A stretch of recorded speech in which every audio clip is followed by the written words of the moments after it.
1951 मध्ये हिंदूंची लोकसंख्या 84.1% होती. 2011 मध्ये 5% कमी झाली, 79.80%. डायरेक्ट मृत्यूदंड आहे.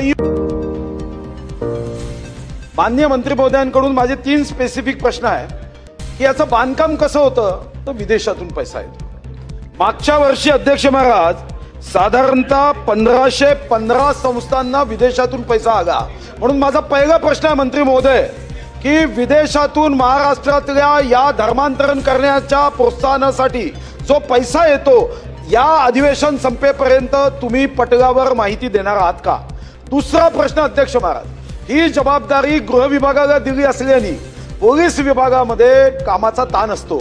दुसरा माझा प्रश्न आहे की असे प्रश्न उपस्थित झाल्यावर तातडीने कार्यवाही करण्यासाठी आपण विशेष विंग स्थापन करणार आहात का. मी फक्त एक आकडा सांगतो. 1951 मध्ये हिंदूंची लोकसंख्या 84.1% होती.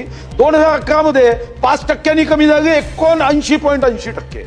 कशामुळे होता अध्यक्ष महाराज. तर मोठ्या प्रमाणावर अशा पद्धतीने विदेशातून पैसा येतो आहे आणि यामध्ये हे धर्मांतरण वेगाने होते आहे आणि या दृष्टीने महाराष्ट्राची लोकसंख्या सुद्धा अध्यक्ष महाराज कमी होते आहे. आणि म्हणून नंबर 1, विदेशातून येणाऱ्या पैशाचा हिशोब महाराष्ट्रात किती आला आहे हा तुम्ही देणार आहात का.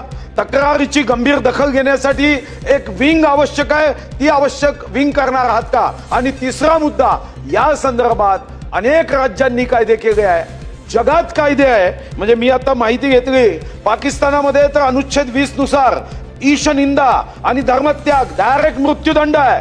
संयुक्त अरब अमारीत एपॉस्ट्रोफी मृत्यूदंड.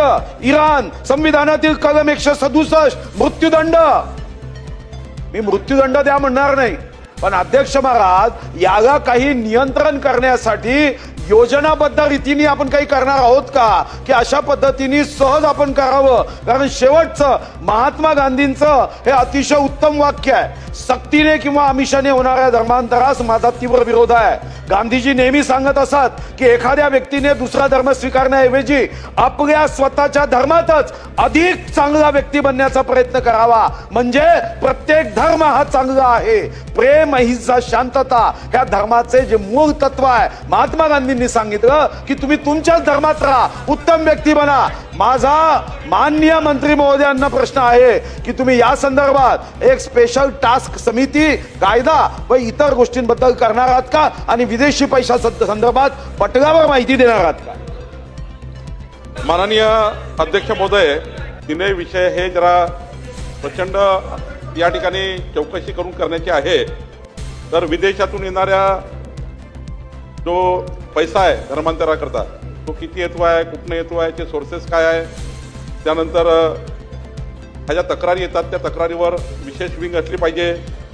अनेक राज्यात अनेक देशामध्ये काय काय कायदे आहे त्या कायद्याचा अभ्यास करून आपल्या राज्याने पुढाकार घेतला पाहिजे. सुधीर भाऊ, मी आपल्याला आश्वस्त करतो की मी माननीय मुख्यमंत्री आणि आपण अत्यंत महत्त्वाचे नेते असल्यामुळं आपण सर्व एक या विषयावर मी माननीय मुख्यमंत्र्यांची चर्चा करेल, मंत्रिमंडळाची चर्चा करेल आणि या ठिकाणी या तीनही बाबीवर आपण या राज्यामध्ये पुढच्या काळात धर्मांतरण करण्याची कोणाची हिंमत होणार नाही असा कायदा आणण्याचा आपण प्रयत्न करू. आपण सायबर साठी पैसे ठेवलेत, पण अध्यक्ष महाराज एकीकडे महाराष्ट्रामध्ये अनेक गोष्टी करत असताना एक OYO नावाची एक हॉटेल चेन तयार झाली. अध्यक्ष महाराज, मी आता येताना बघितलं की शहराच्या 20-20 किलोमीटर दूर एका निर्जन ठिकाणी OYO, आणि वो मनात शंका आली की हे OYO हॉटेल चेन काय आहे. अध्यक्ष महाराज, ही अतिशय गंभीर बाब सरकारने लक्ष देण्याची आहे की या हॉटेलसाठी कोणत्याही ग्रामपंचायतची परवानगी घेतली जात नाही, कोणत्याही नगर परिषदची परवानगी घेतली जात नाही, कोणत्याही महानगरपालिकेची परवानगी घेतली जात नाही. आणि या हॉटेलमध्ये 1 तासासाठी खोली भाड्याने दिल्या जाते. ही कशासाठी दिल्या जाते हा एक पोलीस विभागाच्या अभ्यासाचा विषय आहे की OYOच्या माध्यमातून जर 20-20 किलोमीटर मध्ये कोणीच प्रवासी जाऊन राहत नाही, हा प्रवासी तिथं गेला तर मग त्याचं अर्थशास्त्र कच्चं आहे.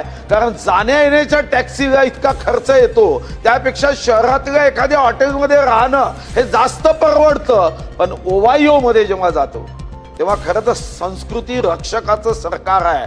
इथं जर संस्कृतीचा ऱ्हास होत असेल तर माननीय उद्योग आपल्या गृह राज्यमंत्री बसले आहे, त्यांना OIOचा अभ्यास करावा आणि एकदा महाराष्ट्रात किती OIO आहे याची माहिती हे माननीय मंत्री महोदयांनी देण्याची आवश्यकता आहे.